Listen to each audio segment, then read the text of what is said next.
D merupakan salah satu mikronutrien yang bersifat larut dalam lemak yang berperan dalam metabolisme kalsium dan fosfat, homeostatis kalsium, kesehatan vaskular, diferensiasi dan proliferasi sel. Vitamin D yang juga disebut sunshine vitamin atau sering dikaitkan dengan beberapa penyakit, mulai dari penyakit degeneratif sampai keganasan. Bukti menunjukkan apabila kadar vitamin D lebih tinggi dari yang dibutuhkan untuk menjaga homeostatis kalsium, dapat mengurangi risiko resistensi insulin, obesitas, sindrom metabolik, dan keganasan. Adapun sumber vitamin D yaitu berasal dari dua jalur utama, yaitu sintesis di kulit oleh paparan sinar UVB yang mengubah 7-dehidrokolesterol menjadi vitamin D3, serta dari makanan atau suplemen yang menyediakan vitamin D2 atau D3. Kedua bentuk ini kemudian diserap dan masuk ke sirkulasi sebagai prekursor yang belum aktif. Dari gambar di samping, dapat kita jelaskan bahwa vitamin D dapat diperoleh dari dua sumber, yaitu paparan sinar matahari atau UVB dan makanan. Di kulit, senyawa 7-dehidrokolesterol diubah menjadi kolekalsiferol atau vitamin D3. Vitamin dari kulit maupun makanan kemudian masuk ke hati, tempat ia diubah menjadi 25-hidroksivitamin D3, bentuk penyimpanan utama dalam tubuh. Selanjutnya, senyawa ini dibawa ke ginjal dan diubah menjadi bentuk aktif yaitu 1,25-dihidroksivitamin D3 yang berfungsi mengatur penyerapan kalsium dan fosfor dalam tubuh. Setelah mengalami transportasi dalam darah, vitamin D kemudian mengalami hidroksilasi di hati dan di ginjal.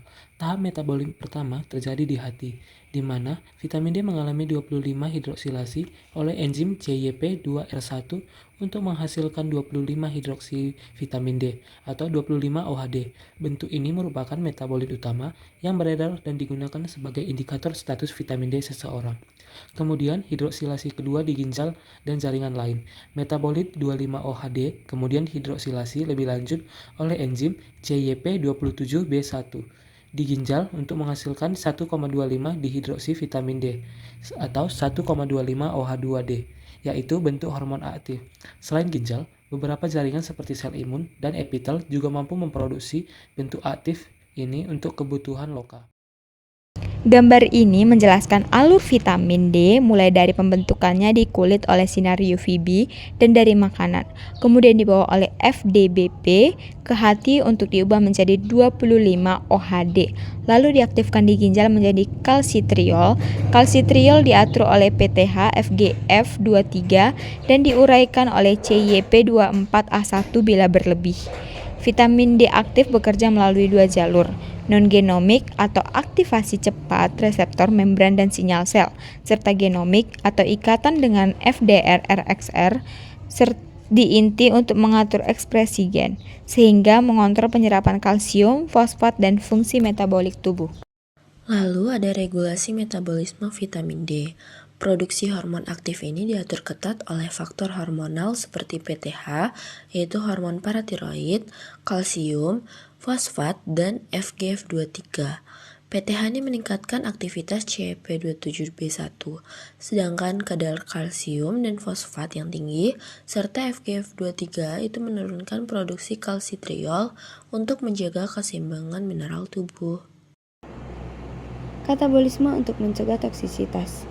Diawali 1,25 OH2 kali D atau sering disebut kalsitron, hormon paling aktif dari vitamin D, berfungsi mengatur keseimbangan kalsium dan fosfat dalam tubuh. Lalu dibawa oleh CYP24A1, enzim ini menghidrolisasi kalsitrol pada posisi karbon ke-24 untuk menurunkan aktivitas biologis vitamin D. Lalu dihasilkan 24,25 OH2 kali D, merupakan metabolit yang jauh kurang aktif dibanding kalsitron. Lalu selanjutnya dipecah menjadi kalsitroic acid, bentuk yang tidak aktif dan bersifat larut, sehingga dapat ditransfer melalui darah, diekskresikan keluar tubuh melalui empedu dan urin. Jalur ini adalah cara tubuh menjaga homeostatis vitamin D dengan mengubah hormon aktif menjadi bentuk tidak aktif. Tubuh mencegah penumpukan yang dapat menyebabkan toksisitas vitamin D.